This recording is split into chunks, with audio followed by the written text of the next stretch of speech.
Hi friends, मी आता चालले पेटला पेटेला मी आधार कार्डच्या करेक्शनसाठी चालले. प्रथमेशचं आधार कार्ड दुरुस्त करायचं आहे, त्याच्यावरची जन्मतारीख. तर मीही चालले.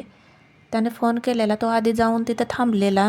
परत त्याने फोन केला तिथं नंबर आल्यावरती की मम्मी तू ये, कारण पालक लागतात, मम्मी किंवा पप्पा लागतात. तर हे तर कामात होते, त्याच्यामुळं मी त्यांना नव्हती पाठवू शकत. तर मीच आले.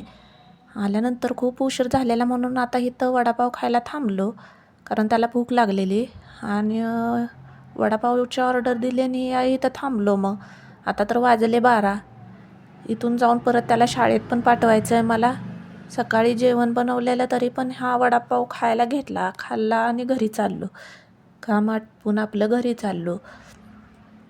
हे आमच्या इकडं अशा रिक्षा असतात बघा, ह्या ट्रॅव्हलिंगसाठी खूप सोप्या जातात. आणि हे आल्यानंतर बघा, हा असा चहा ठेवला कडकडीत, सगळं आवरून बिवरून घेतलं. आता चहा ठेवला आणि आता चहा पिऊन मस्तपैकी पार्लरमध्ये आले. हे पार्लर उघडायला घेतलं बघा. धूळ बघा किती बसले इथं. एका दिवसात रस्त्याच्या कडेनं असल्यामुळे वाहनांची ही माती उडते, तरी अशी धूळ बसते. मग सतत क्लीन करावं लागतं अधूनमधून. हे उघडलं पार्लर, आता आतलं पण क्लीन करावं लागणार आहे. धूळ आत पण जाते, सगळी जमा झाली धूळ.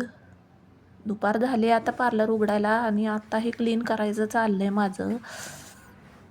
काय करणार, सगळं आवरायचं म्हटलं की दुपार होते. मग 2 वाजतात पार्लर उघडायला. मग आलं की हे असं क्लीन करून घेतलं आणि कामाला आता लागायचं.